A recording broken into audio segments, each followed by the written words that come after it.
Kada a manta a danna mana subscribe da ƙararrawar sanarwa domin sabbin shirye-shiryen bayani da gwarzon ƙasar Hausa.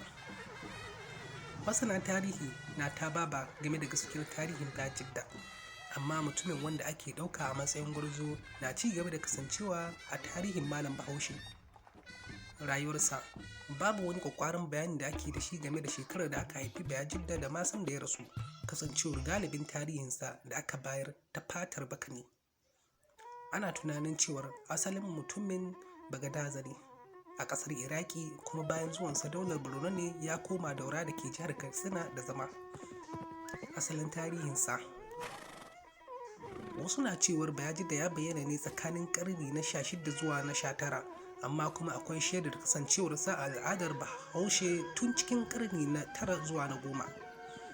Suna, ana zaton asalin sunansa Abu Zaid. An samo sunansa na Hausa da aka sanya masa wato Bayajidda daga jimlar nan ta Bayajida, ma'ana a baya Bayajin Hausa. Macijiya, an bayyana cewar Bayajidda ne ya kashe wata macijiya a rijiyar nan ta Kusugu da ke Daura.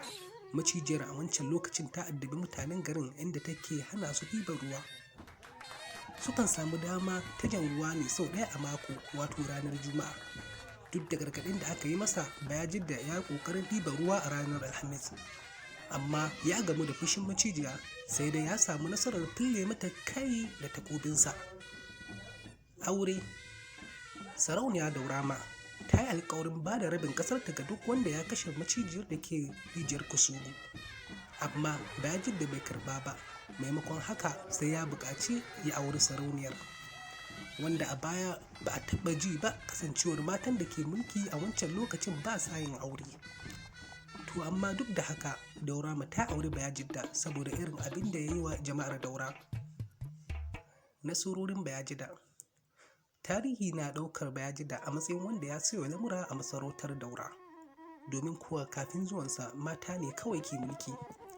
Wannan lamari ya soya bayan da Daurama ta aure shi, kuma daga bisani 'ya'yan da suka haifa suka gaje ta. Garuruwan ƙasar Hausa, Bayajidda ya haifi 'ya'ya 3. Na farko shine Biram, wanda ya haifa da 'yar sarkin daular Borno, sai kuma Bawo, wanda ya haifa da sarauniya Daurama. Na ukun kuma ya haife shi ne da wata kwarkwara.